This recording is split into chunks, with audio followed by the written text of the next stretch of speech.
just for my family, it's every family who's had to go through this. It is important to us that we get justice for Sandy, but no family should ever have to go through what we went through. Sandra Elaine Cassidy Williams was born on October 24, 1960, to Virginia West. She was kind, loving, and sweet. She had brown hair, beautiful green eyes, and a pretty smile. Her favorite colors were yellow and white. In 1980, Sandra was 19 years old, worked at Tammy's Fitness Center. She was last seen alive at her residence, number 208, at the Summer Tree Apartments in Mobile, Alabama. On September 11, 1980, at 9 a.m., Sandra's body was found on what was a dead-end road at the time, in the 2000 block of Clemente Court, 8 miles from her apartment. She had been beaten, sexually assaulted, and stabbed. Back at Sandra's residence, there was no sign of a struggle, although the door had been left ajar. Nothing seemed to have been taken either. Also, Sandra's car was at her apartment, parked in its usual spot. Sandra's mother had went to visit her at 1. The mother said that Sandra's car was at the apartment, along with her lab coat, wallet, and purse, but Sandra was nowhere to be found. Sandra's case went cold and stayed that way for 36 years, until in 2017, cold case detective Rusty Hardman started digging. DNA evidence in the case was released using technology that was not available at the time Sandra was killed, and eventually results from the test came back as a map. And on September 10, 2019, after a secret indictment by a grand jury, Alvin Allen was arrested for the brutal sexual assault and murder of Sandra.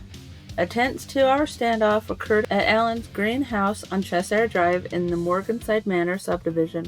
When detectives arrived at his doorstep with a warrant, Alvin slammed the door in the detectives' faces and then barricaded himself and his wife inside, refusing to come out. Eventually, officers convinced Alvin to let his wife out. Later, SWAT breached the door and took Alvin into custody. Due to a mistake that had been made during the bail process, Alvin was released just 3 hours after his arrest. A corrections officer failed to see the $10,000 cash component of his $100,000 bail, and Alvin was rearrested the next day without incident. The next day, Alvin went to court and pled not guilty to Sandra's murder. He then was released for a second time. This time he was released without error. The judge put him on electronic monitoring and no contact with the victim's family. He could only go to his house, the 3 rental properties he owned, and his church. Otherwise, he was on house arrest. The trial was set for April 13, 2020. At 10:30 a.m. on March 7, 2020, at Mobile Catholic Cemetery at 1700 Drive, Martin Luther King Jr. Avenue, Sandra's family celebrated her life with the release of yellow and white balloons over her grave. 2 days later, on March 9th, Alvin went on trial for Sandra's murder. The trial ended in a hung jury.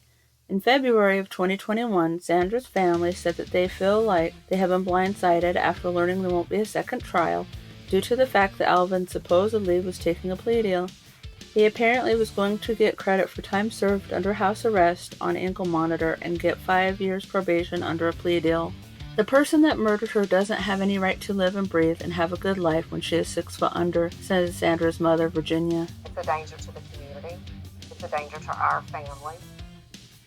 And just out of respect, the government finally needs to do the correct thing.